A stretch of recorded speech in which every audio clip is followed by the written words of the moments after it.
우리 옆에 분과 인사하겠습니다. 하나님은 은혜 주시기를 원하십니다. 5월 19일 목요일 새벽 예배를 드리도록 하겠습니다. 나는 전능하신 아버지 하나님 천지의 창조주를 믿습니다. 나는 그의 유일하신 아들 우리 주 예수 그리스도를 믿습니다. 그는 성령으로 잉태되어 동정녀 마리아에게 나시고 본디오 빌라도에게 고난을 받아 십자가에 못 박혀 죽으시고 장사된 지 사흘 만에 죽은 자 가운데서 다시 살아나셨으며 하늘에 오르시어 전능하신 아버지 하나님 우편에 앉아 계시다가 거기로부터 살아있는 자와 죽은 자를 심판하러 오십니다. 나는 성령을 믿으며 거룩한 공교회와 성도의 교제와 죄를 용서받는 것과 몸의 부활과 영생을 믿습니다. 아멘. 찬송가 304장 그 크신 하나님의 사랑 찬양드립니다.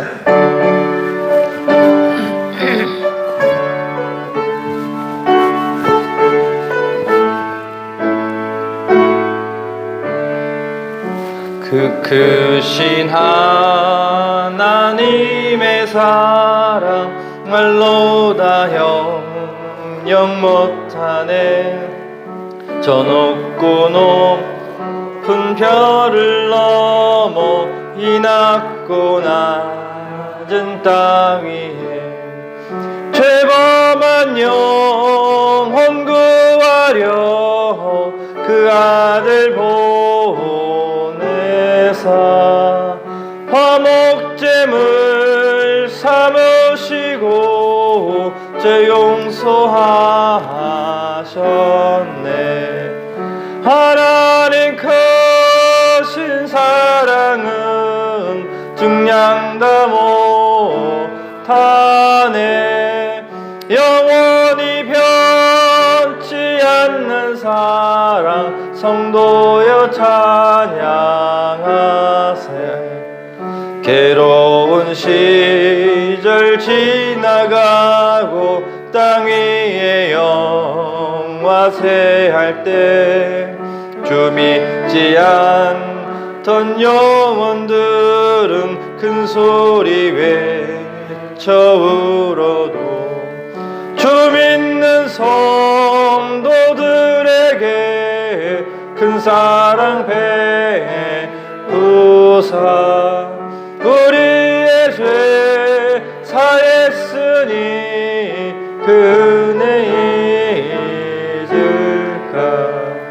하나님 크신 사랑은 증량다 못하네.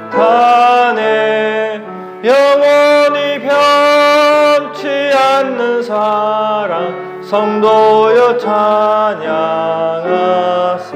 아멘. 하늘을 두루마리 삼고 바다를 멍물 삼아도 한없는 하나님의 사랑 다 기록할 수 없겠네.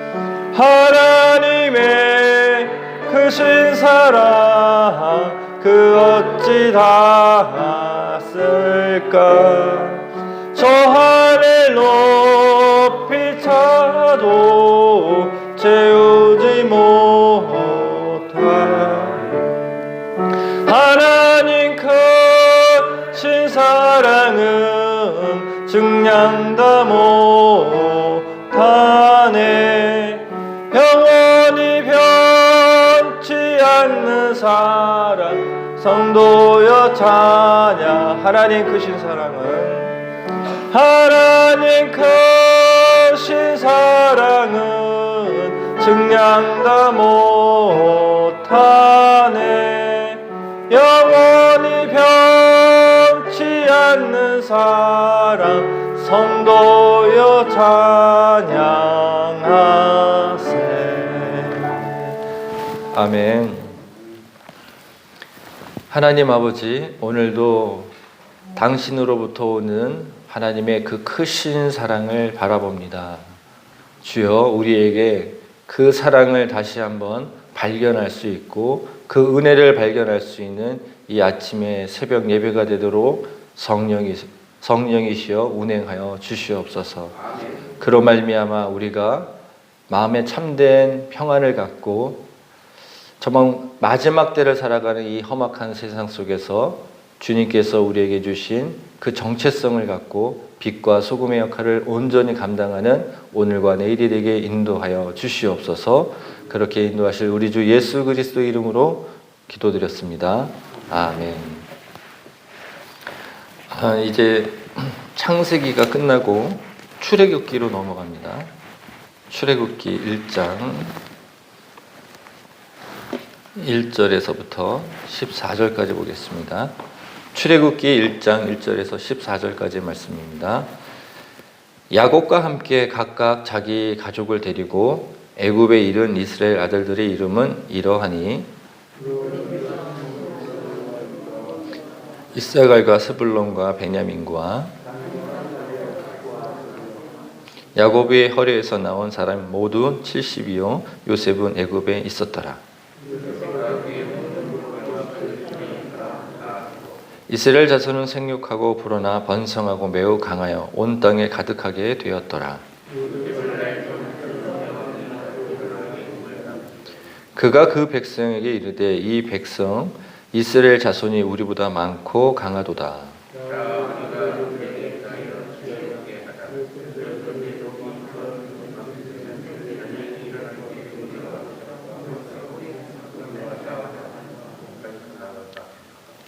감독들을 그들 위에 세우고 그들에게 무거운 짐을 지어 괴롭게 하여 그들에게 바로를 위하여 국구성 비돔과 라암셋을 건축하게 하니라.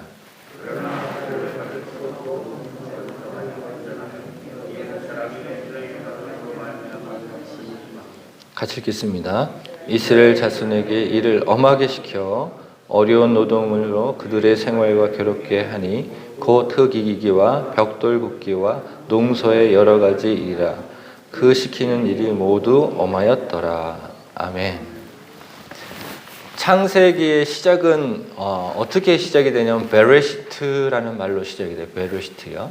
베레시트라는 말은 이제 시작되었다, 처음으로 시작되었다라는 어떤 그 단어가 있는데요. 창세기의 시작은 뭡니까? 태초에 하나님께서 천지를 창조하시니라. 그리고 창세기 50장의 맨 마지막에 이르러서는 뭘로 끝나죠? 누가 죽었더라? 요셉이 죽었더라 라고 끝나요. 그럼 창세기 전체를 통해서 우리가 이제 하나 깨달아야 될 게 있는데, 하나님이 시작했다는 것과 결국 그 시작하는 과정 속에 우리가 죄로 말미암아 사람이 죽었더라, 여기까지 이제 보시면 되고요. 그 다음에 이어지는 게 출애굽기고, 출애굽기 다음에 뭐죠? 레위기고, 그 다음에 민수기고, 그 다음에 신명기예요. 그러면 이 5개의 우리 이제 성경을 다른 말로 하면 모세오경이라는 말을 하기도 합니다. 그러면 모세오경을 이제 우리가 보는 이유가 뭐냐면, 하나님께서 모세를 통해서 하나님이 어떻게 그동안 역사하셨는지, 하나님이 누구이신지를 온전히 깨닫게 하기 위해서 모세오경을 주신 거예요. 그러면 모세오경을 주실 때는 이유와 목적이 있었겠죠. 그냥 주신 건 아니잖아요. 어떤 이유와 목적. 그러면 모세의 오경이 기록되었을 때는 언제 기록되었는가? 이제 우리는 이제 기록적인 그 시대적인 연대기를 봐야 되는데 언제 기록됐습니까? 지금으로부터 약 3,500년 전. 그러니까 예수님 모시기 전에는 언제죠? 약 1,500년 전에 기록이 됐어요. 예수님 오시기 전 BC 1,500년경에 기록되었다 이렇게 생각하시면 돼요. 그러면 예수님이 오시기 전 1,500년 전에 그 모세오경이 기록될 때 언제 기록되는지는 알았어요. 이제 그러면 모세오경을 받은 장소는 어디인가? 이제 그게 되게 중요합니다. 어디서 받았을까요? 어디서요? 다 광야에서 받았어요. 어디서 받았다?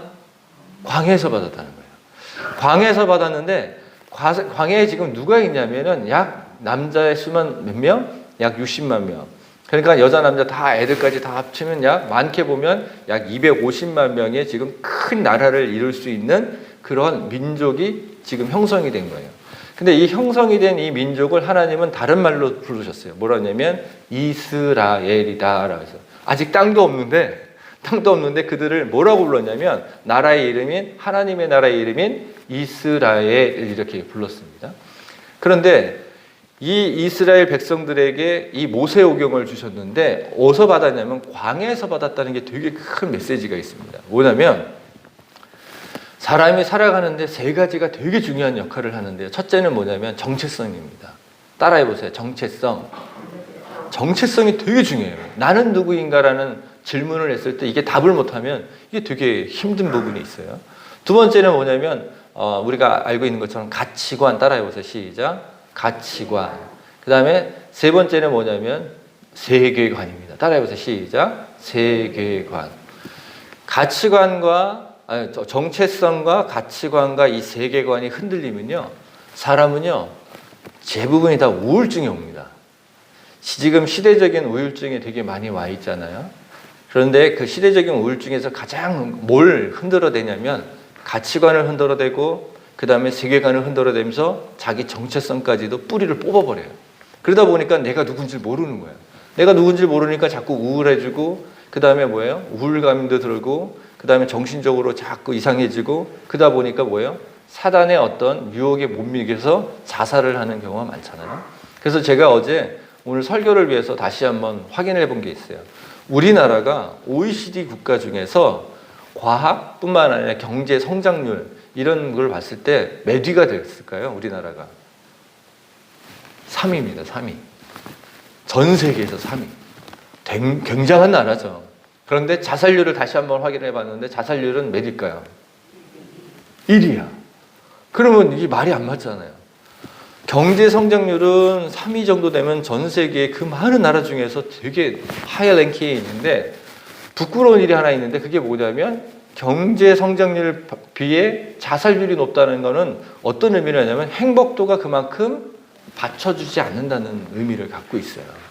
그래서 저기 밑에 이제 남태평양 쪽으로 내려가서 그 밑에 보면 이제 바누아투라는 나라가 조그만 나라가 있어요. 근데 그 나라는 정말 못 살아요.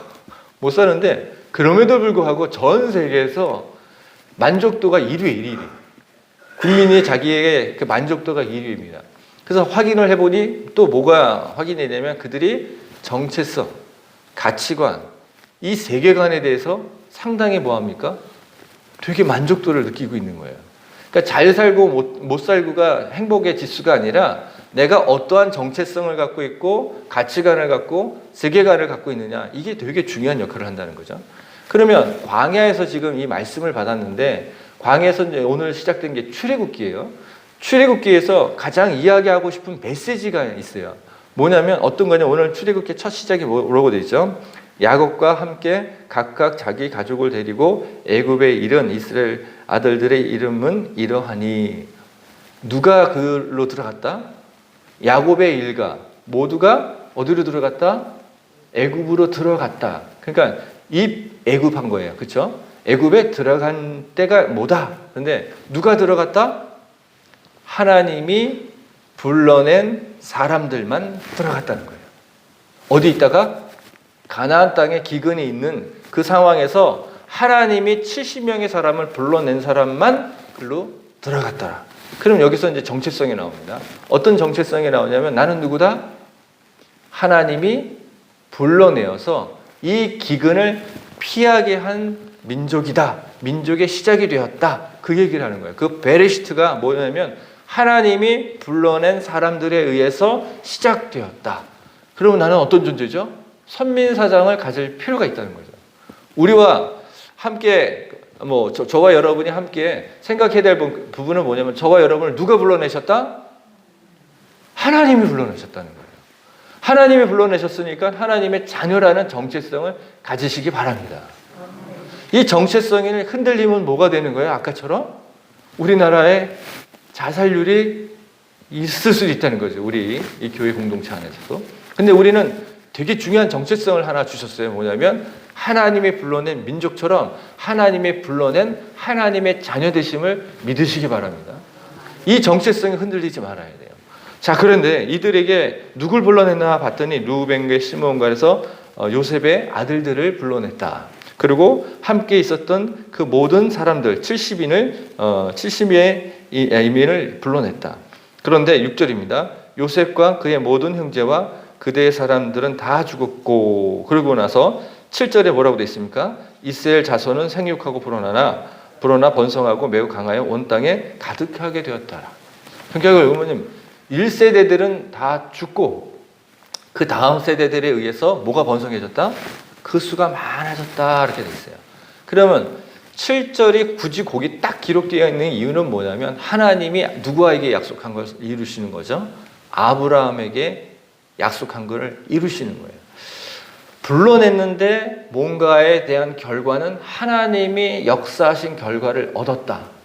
라는 이야기는 뭐냐면 여기서 이제 우리가 뭘 생각해야 되냐면 이제 가치관을 생각해야 돼요. 뭘 생각해야 된다고요? 가치관. 하나님께서 하신 일은 다 뭐다? 옳다. 하나님께서 하시는 일은 다 선하다. 하나님께서 하시는 일은 다 뭐다? 공의롭다. 옳고 공의롭고 하나님이 하시는 일은 다 정의로운 일이다. 그렇기 때문에 그들은 다 죽었을 줄 몰라도 그들은 하나님께서 부르심 받은 대로 그러한 일들을 살면서 다 죽었는지 몰라도 하나님은 뭘 이루고 계세요? 하나님이 계획하셨던 일, 그 일을 온전히 성취하고 계시다라는 것을 7절에 기록하고 있어요. 그러면 어떤 가치관을 가져야 될까요? 어떤 가치관? 하나님께서 그제도 그렇게 어제도 그런 일을 하셨고 오늘도 그 일을 하셨고 내일도 그 일을 하실 것이다 라고 믿는 것이 옳다는 거예요. 옳다는 거. 그 옳은 일을 믿으시기 바랍니다. 그러면 가치관이라는 건 누구에 의해서 가치관이 만들어져야 돼요? 하나님이 말씀하신 거예요. 하나님께서 우리에게 성령을 통해서 이야기해 주시는 것이 옳은 거예요. 그게 정의로운 것이고 그게 공의로운 일입니다. 어제 그 김학주 목사님 오셔서 그 설교하는데 이런 내용이 나왔어요. 포도원의 비유에서 아침 일찍 나와서 일한 그 사람이 있고 또 정오에 나와서 주인이 불러서 일한 사람이 있고 그 다음에 또 3시에 또 불러서 오후 3시에 불러서 일한 사람이 있고 그 다음에 모든 일을 마감하기 직전에 이제 5시에 나와서 일한 사람이 있어요. 그런데 이 하루의 일당이 1데나리온인데 5시에 나온 사람부터 먼저 일당을 줬어요. 여기 이제 비즈니스를 하셨던 우리 집사님이 계시니까. 그럼 얼마를 줘야 됩니까? 자, 아침 일찍부터 나온 사람은 1데나리온을 줘야 돼요. 그죠? 그렇게 약속을 하고 일을 시켰어. 근데 그 일을 시키는 이 집주인이 포도원의 그 주인이 일손이 부족해서 너무 부족해서 계속 시간마다 나가서 그렇게 했어요. 근데 이제 일을 하고 났으니 이제 품삯을 줘야 되잖아요.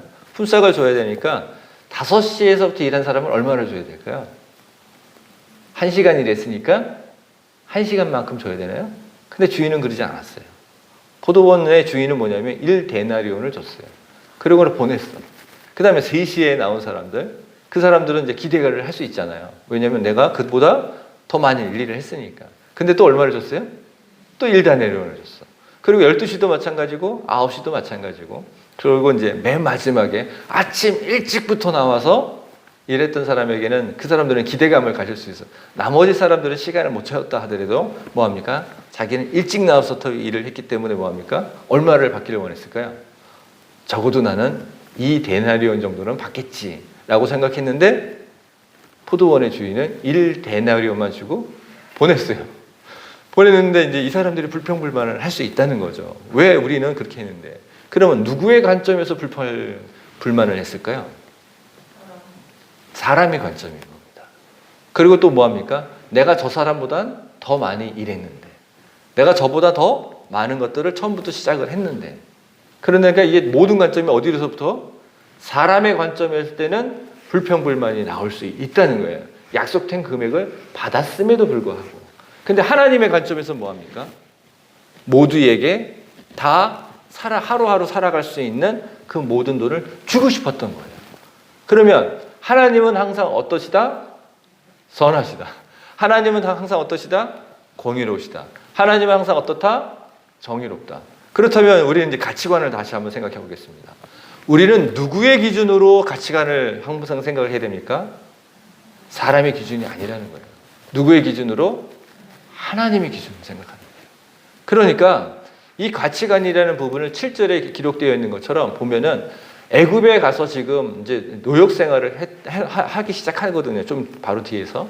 함에도 불구하고 어느 기준으로 생각해야 된다? 하나님의 기준으로 생각해야 돼요. 우리가 가나안에서 안 나왔으면은, 그쵸? 가나안에서 안 나왔으면 이 노동을 할 필요가 없었는데 라고 생각할 수도 있어요. 그쵸? 하지만 하나님이 생각하시는 계획은 항상 어떻다? 공의롭고 정의롭고 항상 선하시기 때문에 사람의 기준으로 생각해야 되는 것이 아니라 누구의 기준으로? 하나님의 기준으로 생각해야 되니까 내 가치관은 어디에 머물러 있어야 된다? 하나님의 말씀과 하나님의 계획과 하나님의 뜻하심 속에 있어야지. 그래야지 뭐가 없어요? 불평, 불만이 없다는 겁니다. 저와 여러분은 하나님의 사람들이지 않습니까? 저와 여러분은 하나님의 자녀들이지 않습니까?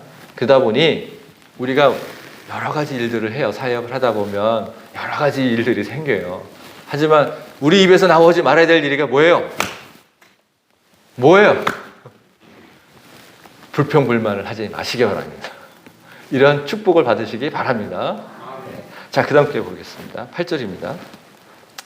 요셉을 알지 못하는 새 왕이 일어났어요. 그죠? 요셉을 전혀 모르는 새 왕이 일어났는데 9절에 보니까 그가 그 백성에게 이르되 이 백성이 이스라엘 자손이 이제 우리보다 더 많아졌다는 거예요.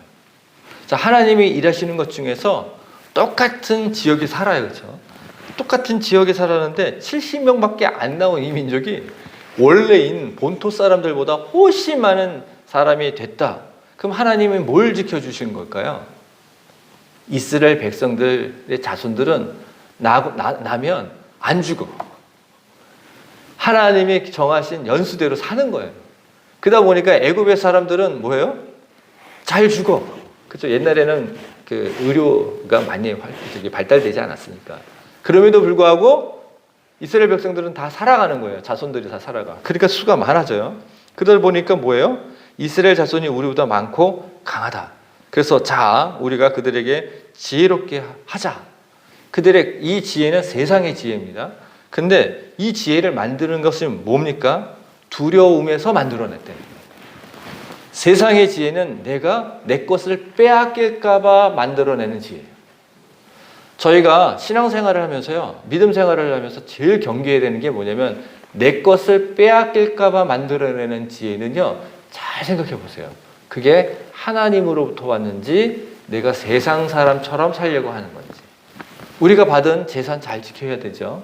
우리가 받은 자손들 잘 양육해야죠. 근데 그것을 지키고 양육하는데 그 지혜가 어디서부터 왔는지 꼭 확인해 보세요. 세상의 방식대로 하고 있는지 하나님의 것으로 하고 계시는지. 그건 여러분들한테 오늘 숙제로 내려드리겠습니다. 숙제는 뭐예요? 반드시 해야 되는 겁니다. 제가 다음 주 목요일날 다시 와서 물어보겠습니다. 숙제했는지. 반드시 점검해 보세요. 내 자녀를 양육하고 지켜가는 거, 내 재산을 모든 걸 지켜가는 것을 세상으로부터 온 거지. 근데 세상으로부터 온 거는 항상 뭐가 있다? 두려운 마음이 있어요. 두려운 마음. 내 것을 지키기 위해서. 그런데 어쩔 수 없어요. 이들은 뭐예요? 하나님이 없으니까 그 방식대로 합니다. 그렇게 하면서 뭐라고 해요? 그 다음에 두렵건대 그들이 더 많게 되면 전쟁이 일어날 때 우리가 대적함과 우리가 싸우고 그래서 우리가 이 땅에서 쫓겨날까 봐 그 일을 만들어내고 있다는 거죠. 그래서 감독관을 세워서 무거운 일들을 괴롭게 해서 그런 일들을 노역을 계속하는데 비동과 라암셋을 세우자. 그러니까 나라를 위한 것을 일을 하는 노역을 시키자 이렇게 됐어요. 그러면서 뭐합니까? 12절에 근데 학대를 받을수록 고난을 받을수록 어떡합니까? 더 불어나. 이게 하나님의 은혜입니다.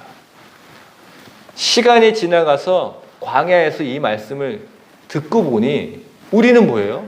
에돔 민족하고 다르게 어려움과 힘듦이 있었음에도 불구하고 하나님이 우리를 뭐 했다?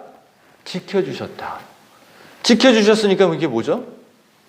하나님 우리를 보호하시고 인도하시는 하나님이다라는 것을 출애굽기 시작하면서 뭐합니까? 그 메시지를 듣고 있는 거예요. 듣고 이러면서 뭐합니까? 13절에 보니까 이스라엘 자손에게 일을 엄하게 시켜 어려운 노동으로 생활을 괴롭게 하고 흙이기와 벽돌 굽기와 농사가 여러 가지 일을 했다 그랬는데 농사의 여러 가지 일이 농사만 졌다는 게 아니에요. 결국 뭐예요? 이스라엘 백성들은 전체 다 애굽에 뭐가 됐다? 종살이를 했어요. 그러니까 이 애굽에 종살이를 했으니까 5만 가지 일을 다 했다는 거예요. 근데 그 일이 너무 힘들 정도로 어려웠다는 겁니다. 그럼에도 불구하고 사람이 죽어야 되는데 병들어서 죽거나 이렇게 아파서 죽어야 되는데 뭐합니까? 안 죽었다는 거예요. 그러니까 아이 무릎 아파 허리 아파 이런 사람이 별로 없었다는 겁니다. 그래서 열심히 또 일을 할 수 있는 체력을 주셨고 뿐만 아니라 뭐예요? 자손이 번창하는 일들을 하고 계셨다는 겁니다. 그러면 여기서 하나 우리가 더 발견해야 될 게 있어요. 아까 제가 시작할 때 맨 마지막에 뭐라고 했죠? 세 자로 시작하는 거. 월드뷰인 세계관이에요. 세상이 돌아가는 이치를 보게 하는 눈을 하나님이 보게 하셨어요. 보세요. 세상이 돌아가는 이치는 어떻게 돼요? 세상적인 가치관을 가지고 내 것을 빼앗기기 싫어서 전쟁이 일어날까 봐 우리가 쫓겨날까 봐 그 두려움에 의해서 지혜를 만들어내는 세계관이었어요. 그렇죠? 근데 그 가운데서도 하나님은 뭐를 하고 계셨다? 내가 선택한 백성은 지켜가고 계셨다는 거예요. 내가 선택한 백성은 보호하고 계셨다는 거예요. 그러면 세계관이 뭡니까? 세상에 돌아가는 이치를 온전히 깨닫고 거기에 맞게끔 내가 준 가치관을 가지고 내 정체성을 가지고 움직이는 것이 세계관이잖아요. 그러니까 이스라엘 백성들은 이 말씀을 받았을 때 하나님이 세상에 있다 하더라도 그 안에서 하나님이 일하시는 그 원리와 하나님이 일하시는 그 모습을 깨닫게 해줬다는 거예요. 그러니까 어떤 것들을 이 광야에서 하나님이 출애굽이라는 말씀을 통해서 그들에게 주고 싶었던 것은 뭐냐? 너희는 누구다? 내가 선택한 백성이다라는 정체성을 주고 싶었어요. 두 번째 뭐예요? 내가 너희들에게 계획했던 일은 다 옳고 옳은 일이니 누구의 말을 따라라? 하나님의 말씀을 따르라는 거예요. 세상에 돌아가는 이치가 이렇게 다 뭐합니까? 너희들을 핍박하고 힘들게 하는 것밖에 없는데 나는 너희들에게 뭘 주려고 한다? 젖과 꿀이 흐르는 저 땅, 하나님의 나라를 주려고 한다. 그러니까 어디에 세계관을 맞춰야 돼요? 하나님의 일하시는 그것을 분별할 줄 알고 그것을 구별할 줄 아는 그런 세계관을 가지라는 겁니다. 그러면 출애굽기는 어떤 책일까요? 그들에게 좀 전에 말씀드렸어요. 정체성, 가치관, 세계관. 결국은 누굴 믿으라는 거예요? 하나님을 믿으라는 거예요. 내가 그런 정체성을 갖게 된 것도 누구를 믿으라는 거예요? 하나님을 믿으라는 거예요. 내가 옳고 그름을 판단해야 되는데 옳고 그름을 판단하는 것을 누구를 통해서 믿으라는 거예요? 하나님을 통해서 믿으라는 거예요. 세상에 돌아가는 일을 사악한 존재도 많잖아요. 악한 영으로 돌아가는 것이 아니라 뭐예요? 하나님의 선한 영이신 성령과 예수 그리스도로 돌아가는 것을 보고 분별하는 것을 믿으라는 거예요. 보고 믿으라는 거예요. 결국은 출애굽기는 무슨 책인 것 같습니까? 아까 베레시트라고 그랬어요. 제가 시작되었다. 너희들의 믿음을 내가 온전히 시작하려고 한다는 것이에요. 창세기는 뭐에 관련된 책일까요? 믿음을 시작하는 텃밭과 같은 밭을 일구는 거예요. 창세기는. 그러고 나서 뭐합니까?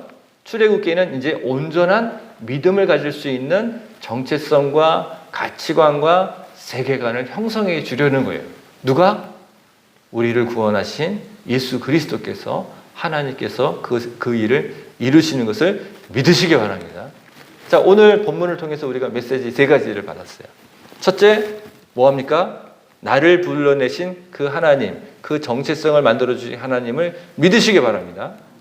두 번째, 하나님이 하시는 일은 항상 옳으십니다. 하나님이 하시는 일은 정의로우십니다. 그래서 하나님은 항상 선하신 그런 가치관을 가지신 그 하나님을 믿으시기 바랍니다. 세상 돌아가는 이치, 우리가 뭘로 통해서 하나님이 주시는 말씀을 통해서 잘 분별해서 세상의 것에 의해서 우리가 살아가는 것이 아니라 하나님의 것에 의해서 살아가시는 그런 세계관으로 살아가시는 저와 여러분만 되시길 주의 이름으로 축복합니다. 기도하겠습니다. 하나님 아버지 감사합니다. 출애굽기를 통해서 믿음의 책을 보게 하심에 감사드립니다.